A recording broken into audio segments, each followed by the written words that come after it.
ఎందుకంటే చాలాసార్లు అనిపిస్తుంది అయ్యప్ప స్వామి పడి పూజ చేస్తుంటే దాని మీద వెటకారాలు చేస్తారు. ఒకసారి నేను చాలా బలంగా హైందవం సనాతన ధర్మం గురించి మాట్లాడతానంటే నా ధర్మం నేను కాపాడుకోలేని వాడిని మిగతా ధర్మాలు నేనేం కాపాడగలను. అందుకని చాలా బలంగా అంటే ఏమైపోయింది ప్రతిదీ ఇది మాట్లాడాలంటే ఓట్లు పోతాయి అంటారు. రాజకీయాల్లో లేని వాళ్ళు కూడా ఓట్లు పోతాయి. అందరం పొలిటికల్లీ రైట్ అయిపోయాం. అదే మీరు మిగతా మతాల గురించి మాట్లాడితే ఎవరికి ఇబ్బంది ఉండదు.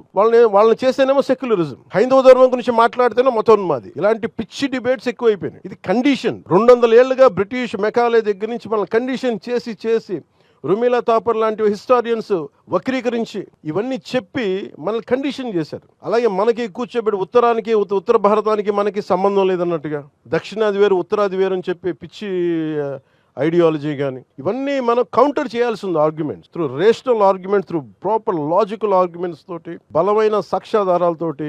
చాలా మంది ఎక్స్పర్ట్స్ ఉన్నారు. అలాంటి గొప్ప వ్యక్తులందరికీ మీరు ఒక ప్లాట్ఫామ్ కావాలి. అది మనకి ఆంధ్ర రాష్ట్రం చాలా మంది ఉన్నారు.